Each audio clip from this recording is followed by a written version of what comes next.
My topic is all about Mangifera indica, commonly known as mango. Is an evergreen species of flowering plants in the family of Anacardiaceae. It is a large fruit tree capable of growing to a height and width of 30 meters. There are two distinct genetic populations in modern mangoes, the Indian type and the Southeast Asian type. The trees take 2 to 4 years from planting time to first harvest and can have a productive life over 50 years. This picture shows the different varieties of mango in India. Here is an example of mango varieties in the Philippines. First is the Philippine mango or the Carabao mango. This is the most common variety with a sweet, fruity aroma. Second is the Indian mango or the smaller mango that is usually eaten when it is still unripe and green. Third is the Pico mango, also known as Padero. The Paho in the Pahutan or Pahutan, small, sweet, and juicy but very fibrous and thick. And last is the apple mango. More common internationally, has a reddish tint on one side similar to the color of apple. Fruits and plantation crops play a vital role in the Philippines due to the country's tropical climate, fertile soil, and strong agricultural tradition. Their importance can be viewed from several key perspectives. First is the economic contribution, which helps export earnings. Plantation crops like coconut, banana, pineapple, and mango are among the Philippines' top agricultural exports, earning billions of pesos annually and contributing significantly to foreign exchange. Employment is the production and processing of these crops provide jobs to millions of Filipinos, especially in rural areas, supporting livelihoods and reducing poverty. Second is the food security. Availability. Mango is widely grown across the Philippines and produces large harvests during the fruiting season. The access. The money earned helps households buy other food and necessities, improving economic access to food. And utilization, regular consumptions supports better nutrition, especially for children and low-income families.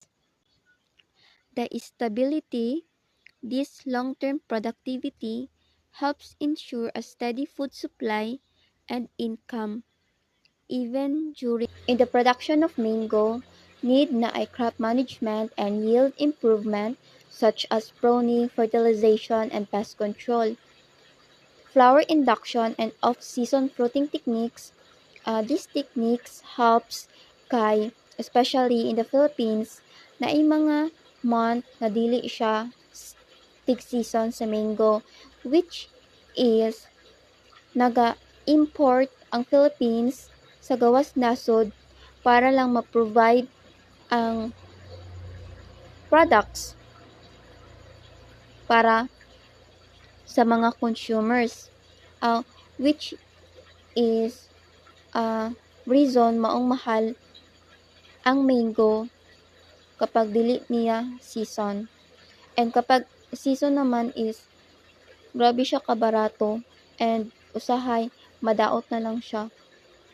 Is mao na siya ang challenges kay wala siya poor siya sa handling and storage maong dili taas ang lifespan sa isa ka product because of lack of storage. The trade, is the export market access and competitiveness, especially in countries like Japan, South Korea, and the Middle East.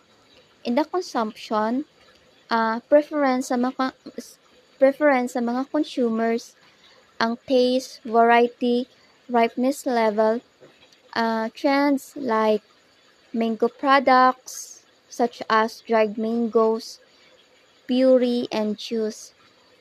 Usually, ang Philippines is well known siya sa dried mangoes, just like Cebu. Cebu is the one of the uh, mango, taas og production ang mango dito. And here's are the challenges in the production of mango is the pests and diseases. And also the post-harvest losses due to poor handling and storage. And also the price fluctuation affecting farmer income. Effects on fruit and crop production in mango. Mango cultivation is highly sensitive to environmental, biological, and cultural factors. Climatic extremes such as high temperatures, frost, or unseasonal rainfall can adversely affect flowering, fruit set, and the overall health of the tree. In drought conditions, can limit fruit size and reduce yield, while excessive rainfall can lead can lead to fungal infections like anthracnose, causing premature fruit drop and poor quality. The pests and diseases, such as fruit flies, mealybugs, and powdery mildew, also significantly impact mango crops by damaging fruits and reducing marketability. And another issue is alternate bearing, which mango trees produce a heavy crop in one year and a very light crop in the next, leading to inconsistent yields. Mango production in the Philippines faces significant challenges from pests and diseases such as anthracnose, mango hoppers, fruit flies, and the seed fly. These pests and pathogens reduce fruit quality, lower yields, and increase post-harvest losses, especially during wet or humid conditions. One of the main challenges is the over-reliance on chemical pesticides, which can lead to resistance, environmental harm, and higher production costs. Additionally, many small-scale farmers lack access to proper training and tools for effective pest management. To address these issues, integrated pest management or IPM is promoted as a sustainable solution. This includes regular monitoring of pest populations, biological control using natural enemies such as parasitoid wasps, cultural practices like pruning and orchard sanitation, and the careful use of selective pesticides. Government programs and research institutions also support the development of pest-resistant varieties and provide training to farmers, strengthening extension services and encouraging the adoption of good agricultural practices are key to improving pest and disease control in mango farming. Market dynamics in mango production in the Philippines. The price fluctuations. Mango prices in the Philippines exhibit significant fluctuations due to seasonal variations, regional differences, and market dynamics. Here's an overview of recent price trends. In the national average prices, as of February 28, 2025, the national average retail price of Carabao mango was 182.74 pesos per kilogram, down from 191 200.19 pesos on February 15, 2025. The highest recorded price was 234.19 pesos per kilogram on October 15, 2024, while the lowest was 122.21 pesos on June 30, 2024. Regional variations in the National Capital Region or NCR, prices range from 124.18 pesos to 263.49 pesos per kilogram between June 2024 and October 2024. In the Ilocos region, prices varied between 60 pesos and 240 pesos per kilogram during the same period. In the Mimaropa, prices range from 123.50 pesos to 211.9 pesos per kilogram. In the Cagayan Valley, prices fluctuated between 90 pesos and 221.67 pesos per kilogram. In the Western Visayas, prices varied from 169.67 pesos to 221.67 pesos per kilogram. In the Cordillera Administrative Region, prices range from 45 pesos to 130 pesos per kilogram. The Philippines is one of the world's major producers of mangoes, known especially for the Carabao mango, which is prized for its sweetness and quality. Mango farming plays a significant role in the country's agricultural sector, particularly in regions such as Ilocos, Zambales, Pangasinan, Guimaras, and Davao. The tropical climate and fertile soil provide favorable conditions for mango cultivation, allowing farmers to produce both for local consumption and export markets. Mango supply in the Philippines is influenced by several key factors, including weather conditions, farm inputs such as fertilizers and pesticides, labor labor availability, and the presence of pests and diseases. The mango harvest is seasonal, typically peaking from March to June. However, irregular weather patterns such as typhoons or prolonged dry spells can disrupt production and reduce yields. Additionally, inadequate access to technology and post-harvest facilities can lead the quantity and quality of mangoes available in the market. Challenges and opportunities. Despite its potential, mango production in the Philippines faces several challenges, including aging trees, lack of innovation, high production costs, and limited access to financing. Moreover, inconsistent quality and insufficient infrastructure hinder export growth. However, there are significant opportunities to expand the mango industry by adopting modern farming techniques, enhancing branding in Guimaras mangoes, and investing in value-added products like dried or processed mangoes, with better coordinations among stakeholders. The Philippines can strengthen its position in the global mango market. Technology and innovation in mango. The modern farming techniques, high density planting, increases productivity per unit area by planting dwarf or semi-dwarf varieties closing together.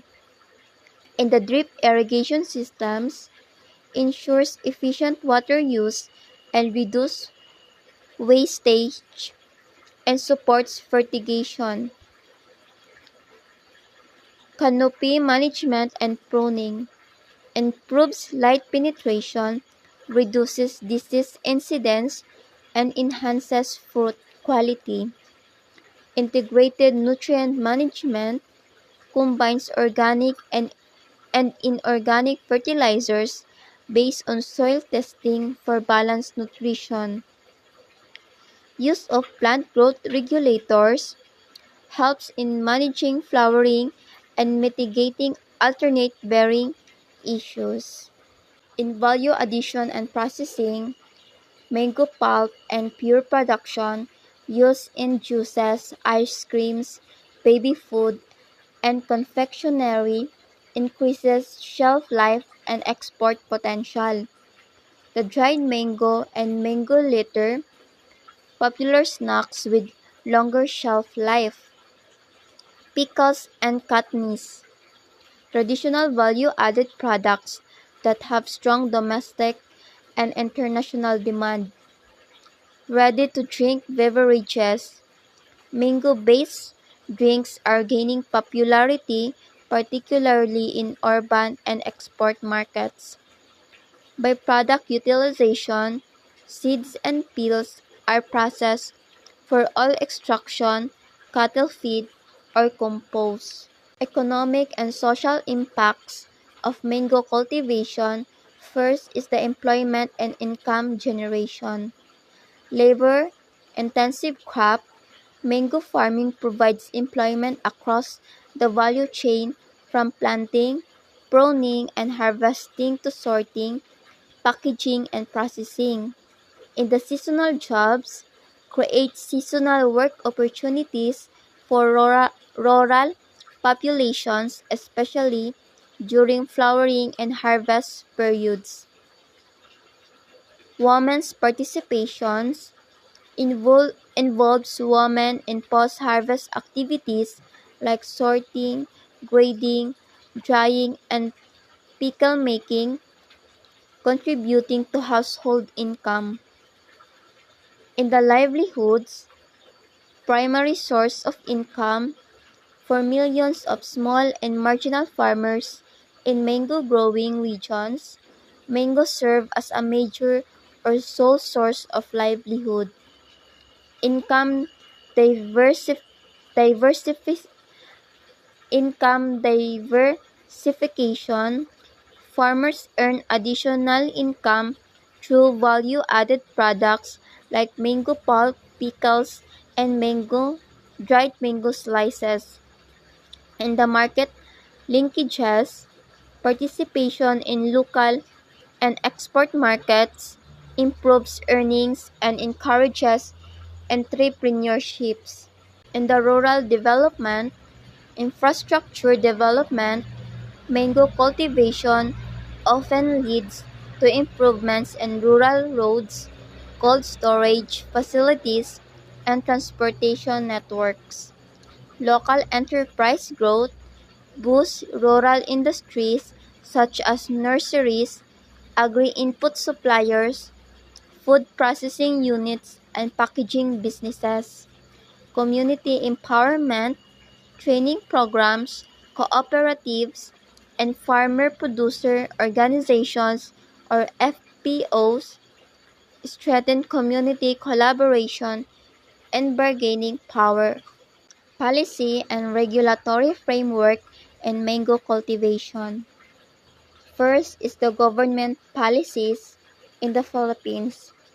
Mango Development Program, a comprehensive program focused on improving mango production, pest management, and the export competitiveness of Philippine mangoes. In the Department of Agriculture, the DA, support offers subsidies and grants for farm mechanization, pest management, and establishing high-quality mango orchards. And the regulations and standards in the Philippines, Philippine Export Development Plan or PEDP focuses on boosting mango exports by setting standards for pest management, grading, and packaging. In the export quality control, mangoes are subject to strict grading, packaging, and inspection under Bureau of Plant Industry regulations to ensure quality for international markets. The expansion of high-quality mango production, 1K area for growth in the expansion of high-quality mango production, especially in regions which untap agricultural potential. Provinces like Palawan, Samar, and parts of Mindanao have suitable climates and soil but remain underutilized.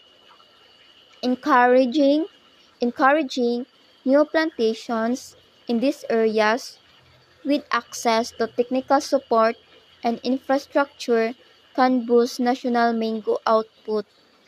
Replanting old, less productive trees with newer, high-yielding, and pest-resistant varieties also offer strong growth potential.